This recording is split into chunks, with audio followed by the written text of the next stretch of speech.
How's it going, everybody?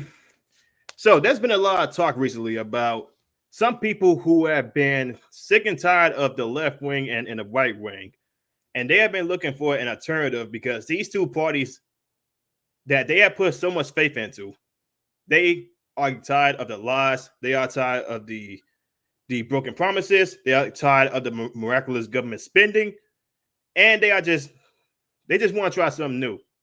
So there have been alternatives for some independents and some libertarians. But the problem is a lot of people don't actually know what a libertarian is or what their principles are.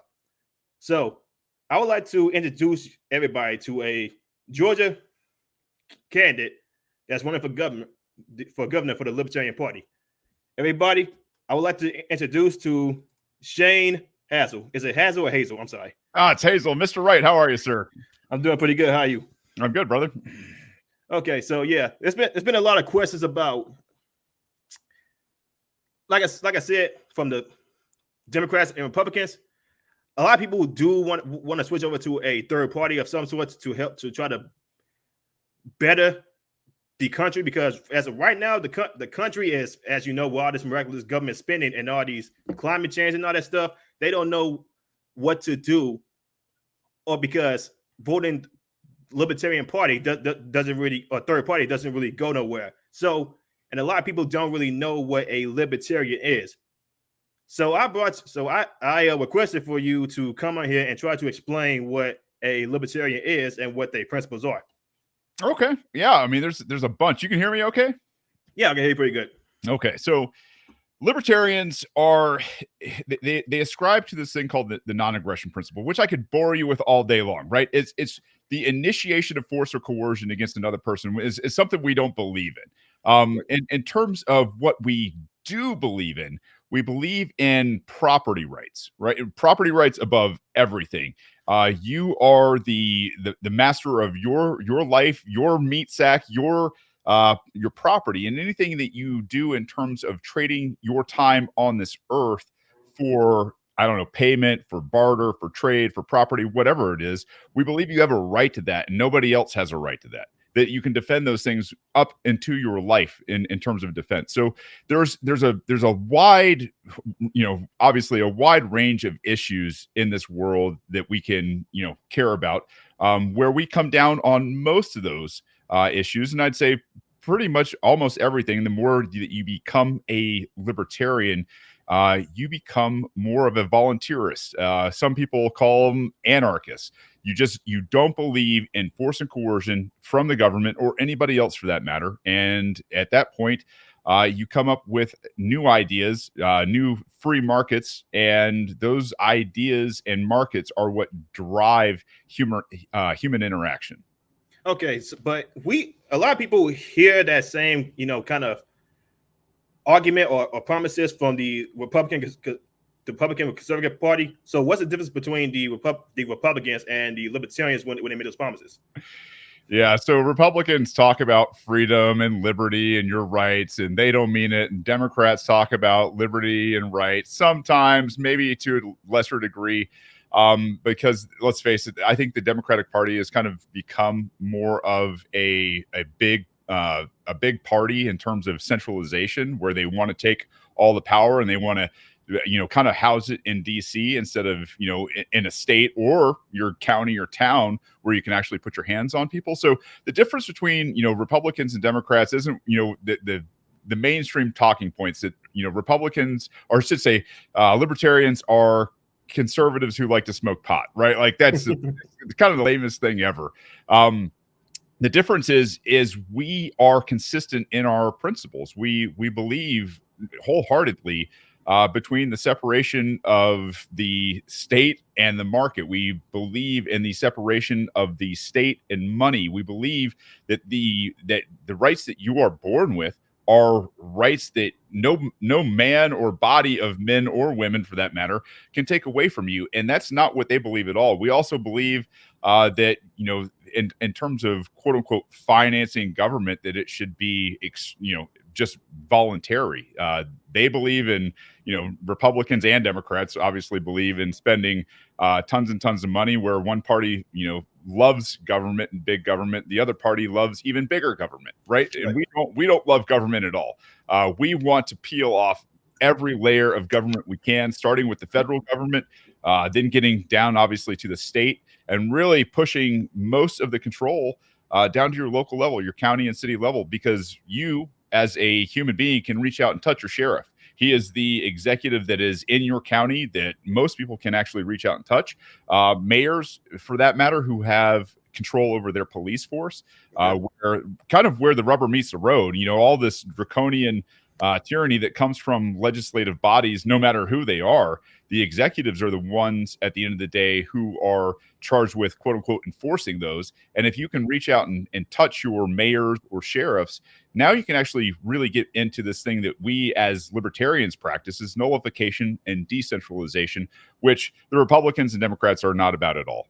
Yeah, but the thing is, a lot of people, when they hear the word decentralization, they basically automatically think a free, like a all-out free country that has no policing, no set of rules, and it's just going to be complete anarchy all over the place. Like, I'm all for decentralization. Like, nobody wants, like, you know, nobody with common sense wants, you know, a government powered anything, because the way that the government does, especially when it comes to like taxation and all that stuff, taxation is theft. I'm just gonna put that out there right now.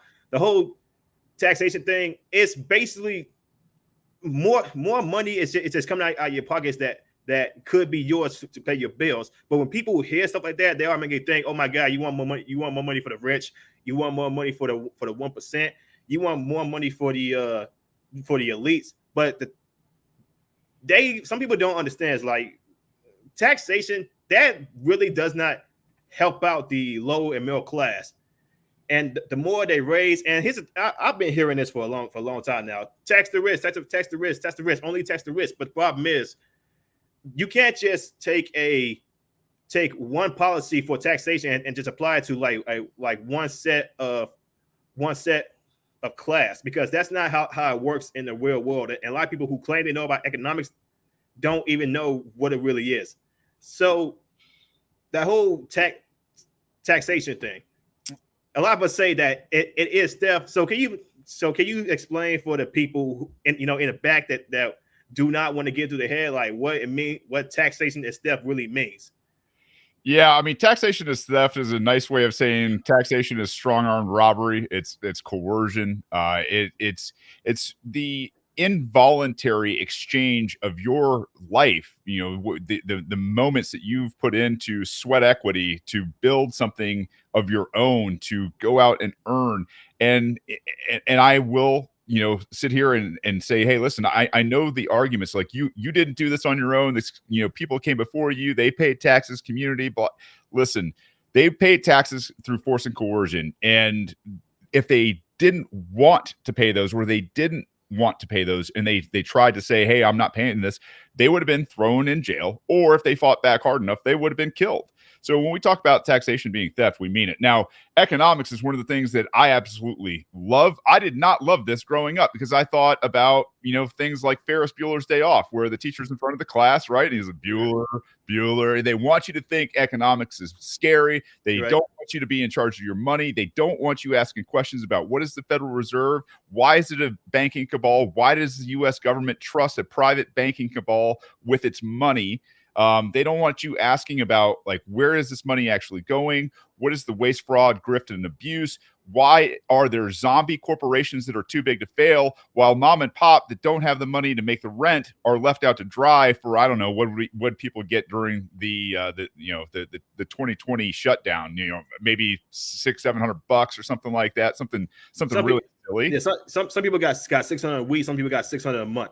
Yeah, so let's dispel some big myths. And here's the thing: is when governments turn on the spigot and they say, yes, we'll take your money, Federal Reserve, the people that get that money first are the people who are closest to the spigot, the people in politics, the people in zombie corporations, the giant corporations that are too big to fail, and then the zombie banks that continue to get bailout after bailout after bailout after bailout. And then it flows downhill to the least common denominator at the very end of all of this, which means the dollar that you get has been divided 9 times by the time you get it as an average American in the middle class.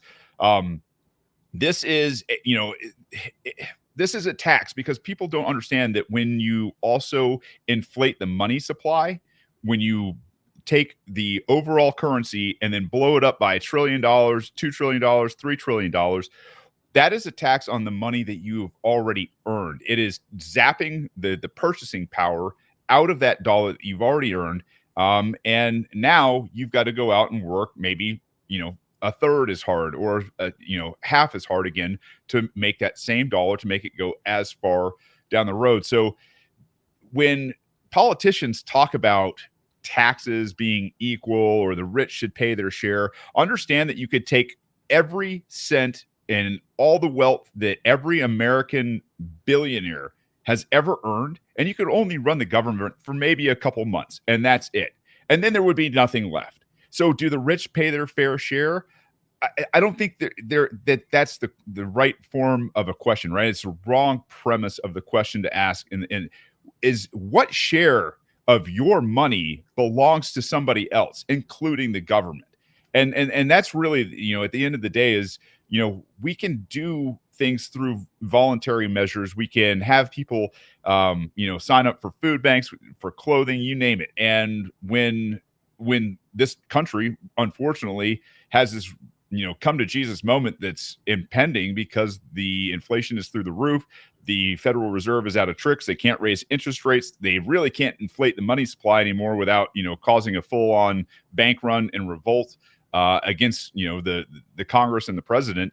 Then what we're going to have is a volunteer-funded charity system in America. That's what happened in the 1930s. It's what's going to happen now. It's happened around the world. When times get tough, people have to help each other out. And there's never ever going to be a fair amount of tax taken from the rich because, the people who are quote unquote rich, those are the people who put legislators in office. They're the people who put executives in office. Are they going to turn around and crush the people that put them in office? They're never going to do that. So right. At the end of the day, when we talk about economics, if we raise taxes on quote unquote rich people or companies, what happens is those rich companies and rich people, they provide most of the time, they provide a service or they provide a good to a market. When they are paying people and when they are looking at their bottom lines, what doesn't happen? I should say corporations and rich people aren't taking a cut. What they're going to do is pass that extra amount of money in tax that it costs them to pay to the government, and they're going to pass that along to the consumer.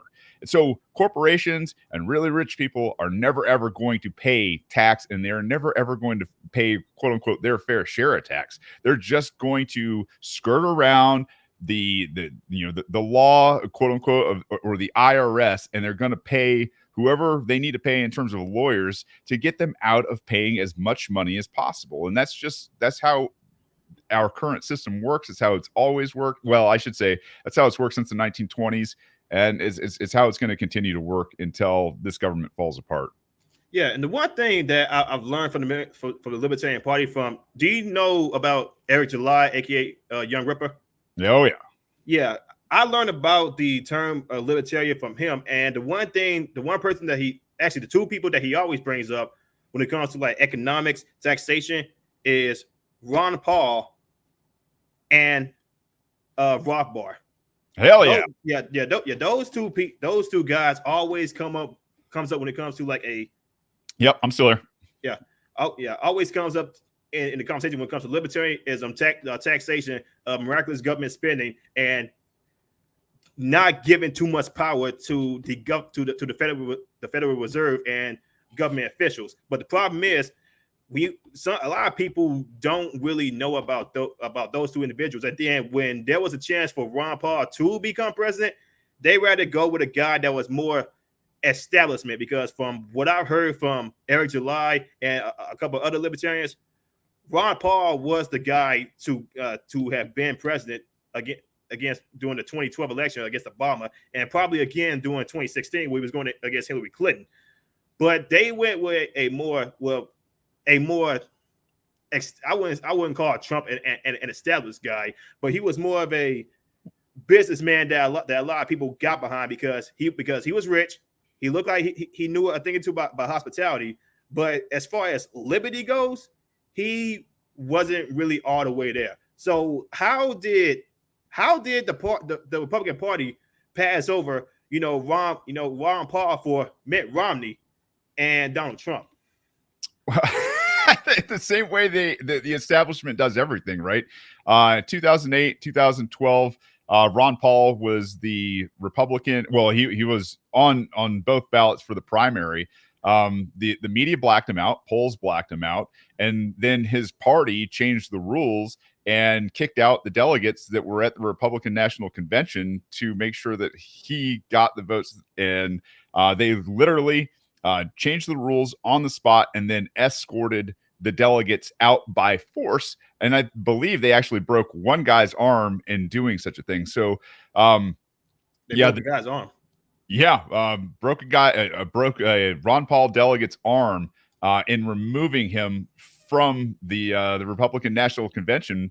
So go look it up. It's great. There's a YouTube video. They was that scared of Ron Paul that they literally had to break a guy's arm to not put him on the ballot. Yeah, it's crazy, isn't it? I mean, and this happened in front of everybody. I mean, the cameras were on. They shut it down. They shut down the mics in the crowd that were booing what the chair was doing in terms of taking the poll from the audience. And man, it was a raw deal. And this is the thing: is the GOP and the DNC. It doesn't matter if a DNC person, an actual, no kidding, DNC operative gets the position or a GOP, operative gets the position from the other party. They're okay with that as long as an outsider who is, isn't friendly with the Federal Reserve, doesn't understand economics, is easier to control, a yes man for the establishment. Basically, they will move heaven and earth to make sure that person never, ever, ever sees, the position that they're running for. And so, I've seen it myself. I'm on my third run here in Georgia. And it's the same thing. It's just blackout in polls, blackout in media, blackout in debates a lot of times. And that's an unfortunate piece of being a liberty fighter. If you're going to run, whether it's Republican, Democrat, or Libertarian, plan on never, ever getting a fair shot, never being covered, and really just using the platform to help spread ideas. Right. And for what? Okay, so I looked you up and on the balance.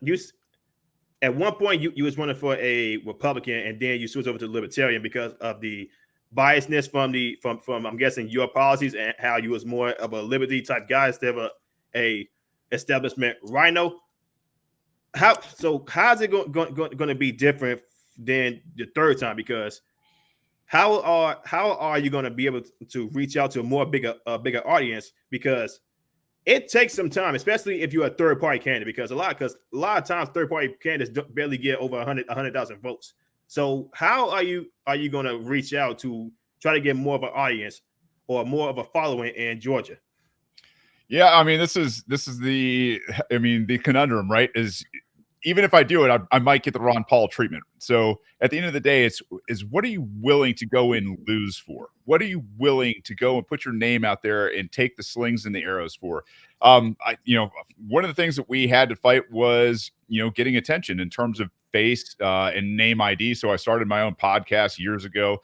Have honestly done pretty well in terms of the liberty movement and growing my own audience to make national news in 2020 as the libertarian that sent the U.S. Senate runoff, the biggest race in the nation that year, to a runoff vote. That was, a huge thing for me and my campaign to be able to do something like that. And really now it's about being completely different and being principled and getting around the state. And the cool thing is we've got people, it doesn't matter if they're Republicans or Democrats, that they see it. Like you said, they're tired of the establishment. They're tired of both of them, and they're looking for somebody different. Now it's just time. Hey, who's this guy? There's a giant amount of content from not only his own show, but interviews that he's done over the years. I actually just got off air with Kennedy on Fox. And like, it's just, you've got to be able to grind. You got to be able to hammer. You got to be on point with your messaging, and you've got to be able to explain things to people, and you've got to give people a seed. This is probably the biggest piece. You're not going to be a libertarian overnight. You're not going to be a Rothbardian. You're not going to be an anarchist. You're not going to be any of those things overnight, because what the system has done to most people is take people at 5 years old. They take them into their, government youth indoctrination camps, and they fill their heads for, 13 plus years with nonsense. You get up and you say the pledge every morning to the American flag, and half the stuff that comes out of your mouth every time you say the pledge is complete garbage. It's nonsense. They fill your head with, things like in 1492, Columbus sailed the ocean blue. They got you to think about, things through their lens. They ignored, the idea that you are going to have to be a self-functioning person out there. And, if that goes on from the time you're 5 till the time you're 18, and perhaps you go to higher education, perhaps you go into the Marine Corps like I did, because I was so full of, just garbage ideas at such a young age after coming out of their system, they're going to have you think about things from a totally different perspective. And that takes time and effort and study to push that stuff out of your mind for a better idea set. And that's what libertarianism is. It's like, I didn't become a libertarian overnight. I was a Republican growing up, man. I was red, white, and blue, America's Star Spangled Awesome, and Right. Democrats had ruined places where my dad's from, like Flint. Just all these things. And I was like, at the end of the day, I had to read the Rothbard. I had to read Hayek. I had to read Mises. I had to read all these great Austrian economists. I had to go down and really understand the Constitution. I had to understand that the Constitution was a coup, after reading the anti-federalists who were like, hey, man, we shouldn't centralize power. We should leave power at the state level. We shouldn't be doing these things, right? Like, there was a lot of guys in 1776 that were absolutely against the Constitutional Convention, against unifying a nation, and against centralizing authority. And, to learn all of this over time, this is not stuff that you were taught, in elementary, middle school, or high school courses, because they didn't want you to know who these people were. They didn't want you to know who the real heroes in history were. And that's, there's another great book, it's To the Victors Go the Myth and the Monuments, right? They write the history. They indoctrinate your kids. They indoctrinate the future coming up. And when we start to understand that piece, what we can start to do is provide a seed for people that now, if they're curious, they can go out and start to do the learning on their own. And the best thing you can do is be patient with those people and supply them with, reading lists, and be like, hey, man, put your thoughts up against this, or maybe knock this around. Are you curious about, foreign policy? Well, hey, here's a great book by a guy named Scott Horton. Or, hey, man, are you curious about economics? Here's some Rothbard. Are you curious about, immigration? Are you curious about, just philosophy? Here's some Frederick Bastiat, like all these amazing people that you were deprived of on purpose by the government indoctrination system, is exactly why people have a tough time wrapping their head around the idea that free market and people who are not forced and coerced will act in their own best interests, rather than, some government agent that doesn't give a rat's ass about you and doesn't, at the end of the day, take any responsibility for their actions. Yeah, but the problem is, when a lot of people hear libertarian, all they hear was, oh, it must be a much more far right type of conservative or Republican. And a lot of people, because I myself consider myself a libertarian. I don't like taxation. I want a better free market for people to grow wealth. Throughout years, try to pass down their wealth to the next generation. But when you try to pinpoint stuff like that, they say, oh, so you just another Republican or another conservative. Now, like, no, that's not what it is, because a lot of conservatives and a lot of Republicans don't actually value liberty. They're more on they still want government control. They just don't really say it the way, like, the Democrats say it, or try to pinpoint it. And when I hear like these certain debates from some people across this platform, whether it be Rumble Odyssey, YouTube, Twitter, Facebook, any one of these platforms, everybody always jumps to like mainly people on the left who don't know what libertarian is. They say it's just another name for a Republican. Like, how can people really get that mindset out, out of their head and try to get to like pinpoint to some policies that are completely different from the GOP or the Republican base? Let's talk about the way to think about it and image it, right? Like, if you're looking at a spectrum of freedom and tyranny, right? That's really the spectrum. It's not left and right. It's not Democrat and Republican. What you're talking about is freedom and tyranny. So on one side, freedom, the anarchists, the volunteerists, the libertarians, that's freedom, unadulterated. This is what you can do as long as you don't hurt people and you don't take their stuff. We don't care what you're doing. Now, on the other side, you have both the Democrats and the Republicans.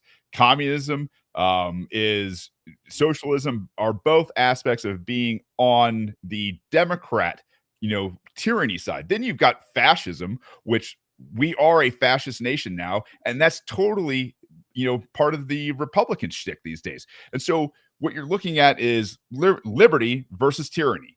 And Democrats and libertarians are Democrats and Republicans are on the same side, and libertarians are on the other side. So let's talk about some of the things that I guess make this a very different conversation than is we're Republicans, right? So growing up, I experienced the war on drugs through the DARE program and all that nonsense. And I believed it, man. I was one of those people who like, man, only bad people do drugs. And it's like, what are you talking about, right? So what libertarians look at is, how do we scale back the state? How do we get them out of your life? The drug war is one of the biggest intrusions that's just infested all of America. So ending the drug war, ending things like cash bail, getting community review boards together, ending the idea that you can have officers never get charged with a crime for violating your rights, for abusing people, for what do they call it? For natural immunity for the police department. Yes, qualified immunity is what they call it. And to get rid of all of these things and start looking at how do we repeal these and nullify these issues here in our county and in our city. That's something that that I've been doing here locally in Cherokee County, Georgia, and it's actually been effective. We no longer in the small town of Holly Springs up here, they no longer have civil asset forfeiture because we went in and we changed it. We used the Constitution, U.S. Code 18242, deprivation of rights under color of law. These are the things that are would, I think, probably show a lot of people that we're not Republicans. We're not even close to Republicans. We don't believe in a ton of the things that they do. Now, there's some things that they talk about. They talk about, being good on guns. They're not. It's just like Democrats aren't good on drugs. They're not. At the end of the day, what happens is legislators take the legislation that both Democrats and Republicans pass, whether it's federal, state, local, whatever, and they pass that legislation, which means at the end of a gun now, somebody's going to tell you, hey, man, you can't be watering your yard, right? You can't be washing your car. You can't, do these really crazy, like, minor things without being threatened with force and coercion from a state actor. And that is the furthest thing away from what libertarians are. Is just, we don't think that, when anybody says there ought to be a law, you better smack yourself, because what you're saying is, if somebody resists hard enough for doing something like this, walking their dog without a leash, whatever it is, that we can use up to deadly force to enforce those laws. And that's the difference between Republicans and Democrats. Is Republicans and Democrats don't care if those laws ever come off the books. And we're the people that are trying to free everybody from those laws. Okay. You said earlier that you want to, Libertarian Party wants to bring things like down to a state level to the point where it's not going to, criminally affect the middle and low class. But there are some libertarians out there that completely say just get rid of the Federal Reserve, get rid of federal government, get rid of state government. Is okay. So with those talking points, how is the without any state power? How is the Libertarian Party, if they do win the primary and do win the elections, how they going to pass some laws if they don't have any like state power? Because you say yourself, the Libertarian Party, like the main principle is to get rid of all the decentralized the state power and the Federal Reserve and the federal government. Yeah, so there's actually a program that I started. It's called the Helios Initiative that does just this. It's not about passing more laws. It's about nullification and decentralization. Nullification just means that you nullify a law. You can actually even do it as a normal person on a jury, right? You've heard of jury nullification.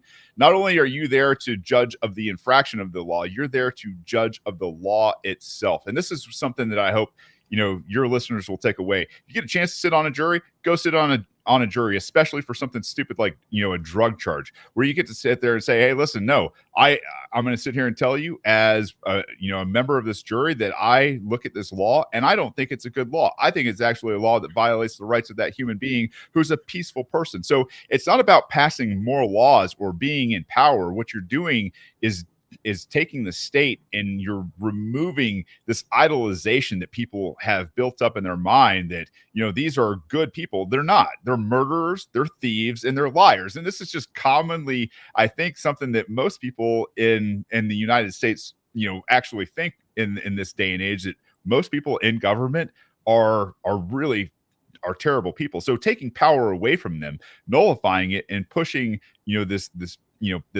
piece that we can take the, drug laws, civil asset forfeiture, mask mandates, vaccine mandates, you name it, whatever it is that somebody's trying to pass at the state and federal level, and nullifying it with your local sheriff and your local mayors. That's the key to winning back and fighting for your freedom. Yeah, but the thing is that there are some extreme people out there that will, like the whole Belfort thing. There are some people that will come out in defense of some crazy people, especially in today's age when you have to be a politically correct person, and those PC guys are the loudest voice on social media and anywhere on the streets, because these said companies or these said legislators, they are afraid of the people's reaction or being hunted down, like the Supreme Court justices Brett Kavanaugh, Clarence Thomas, and all those other guys. You will have some extreme guys like that will take things too far and say, hey, this is the kind of power that you gave me. So why shouldn't I infringe on it? Yeah. So can you, like, how are any of those people going to help out with the libertarian movement if they say, hey, these are the policies y'all put in place? Oh, I don't know that I quite understand the question. Is how are libertarians going to do this, or how are they going to fight the people who are in power? How are they going to fight the people in power that are completely taking it out of loony bin, like how they did with Brett Kavanaugh, and going to his house, threatening him and his family? Because there are some people like that will take advantage of said policies and say, this is the policies that y'all put in place. Why should I not infringe on these said policies? Yeah, so I think at the federal level, what you're going to see is the empire is going to completely fall. And we won't have a Supreme Court. We won't have a U.S. Congress. We won't have a president. We won't have any of those things. So it's a matter of time at this point before the U.S. defaults on its debt, before the banks are insolvent, before most money moves into harder assets and things like that. Now, in terms of defending yourself as somebody who might be involved in politics at the state and local level, you're going to have to do just that. We are in for the fight of our lives in America, and it centers exactly around what we're talking about, is the ideas of freedom or being enslaved. If we're looking at what's going to happen, these guys are going to introduce some CBDCs, central bank digital dollars, or currency here in the very near future. And when we talk about fighting those people, whether it's a governor like myself, looking at things like Bitcoin as the legal tender, or defending the I don't know, abortion ruling in a state, right, is you're going to have to surround yourself with a security detail. You're going to have to expect that people are going to make, attempts on your life, because the stakes are the parasite class of governors, of bankers, of zombie corporations aren't going to go down without a fight. And they are going to try to do anything that they can to intimidate those people that are, making the most waves. That's just the way it's going to be for the very near future. But yeah, it's just the idea that you're going to introduce new laws to counteract old bad laws. That's not the case. What we're talking about is a complete abolition of most federal government, if not all federal government, and the reinvention of your local and state governments, because that's what's about to happen. You're about to have a balkanization of the United States. Okay. Last question, because I don't want to take up too much of your time. With these said people running for the Georgia governor, because Brian Kemp is going to run against Stacey Abrams, even though Stacey Abrams should not be running at all. She with the lies she's been sprouting. They are on the bandwagon for hitting they said opponents where it really hurts. So I've not really seen a lot of libertarians like actually take it to said people in power to try to bring people into to get their votes and all that stuff. So how are you going to combat Brian Kemp and Stacey Abrams for the governor's seat of Georgia? Yeah, well, we're going to show up, man. I mean, that's the best part, right? Is there is already debates in the works that we've been invited to. We'll be there to kind of call out. I say kind of. We're going to call out, both of them. Stacey Abrams, obviously, is a globalist plant. She's got most of her money from out of state. It's pretty easy to prove. Very easy for us to sit there and point to a lot of things where Stacey has, talked about living in Georgia. I don't think she's, well received down here, to say the least. And to kind of push that forward, she doesn't, she showed up with the kids, sat, right beside them with absolutely no mask on while all the kids were masked. That was a giant, I don't know, it was a giant moment down here in terms of Stacey, really hitting the gas machine. And then you've got Brian Kemp, right? Like Brian Kemp is that guy that shut down Georgia. He used, the threat of force and coercion and told anybody and everybody that if you saw people that weren't abiding by the lockdown executive order, to report them to him and that they would take care of those people. He shut down, a state of 10 million people, killed a million jobs, then had didn't stand in the way of bureaucracy invading our businesses when they reopened, and was at the same time pushing the vaccine with absolutely no efficacy for people. So to see what Brian Kemp has done over the years, not to mention the fact that he bragged about record high tax revenue during the same years where he shut down all these businesses, people are pissed off, man. We've got the Tea Party who's coming out for this campaign. We've got a whole bunch of people that are part of the Black Caucus that are coming out. We've got, you name it. The Republicans and the Democrats are, they're defecting in droves right now because neither one of these guys understands economics. They don't have any plan for the future except for to spend more of our money. And really, it's just go out and show people what good ideas can accomplish. Show up and have them understand that this is about setting people free. If people want to understand about our platform in terms of jobs, in terms of energy, in terms of Bitcoin, this is where it's at, man. It's just I don't think any of these other people understand that when you free people and when you make energy cheap and when you get out of their way, that's where innovation and prosperity flourishes. And that's where, what we were taught as as kids in these indoctrination camps, there was an American dream. That American dream wasn't to grow up and be rich and famous. That American dream was to be able to live your life without somebody breathing down your throat, putting a gun in your face from the government and demanding money out of you. So that's my intention, is to show everybody, hey, we can do better as a free market. We can leave people alone. We're going to make a lot of things much cheaper through energy independence down here in Georgia, and really just leave people alone. At the end of the day, I think that's about, you know, the summation of my platform. Right. Well, you guys heard it here first. Libertarianism is all about liberty and more power to the people. Not like those said lies from the Republican Party, the GOP. Like, libertarianism is for power to the people, not to the government. Shane, Hazel, I appreciate you for coming on and explaining what libertarianism is, because some people still didn't know what it actually was. So I appreciate you for coming on, Shane, and I hope it all goes well with your race. Mr. Wright, I appreciate you having me on, sir. Thank you very much. You have yourself a good evening. You too. Bye-bye. Bye.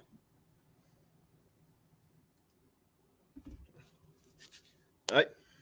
You got, like I said, so I appreciate Shane, Mr. Hazel, for coming on, explaining libertarianism.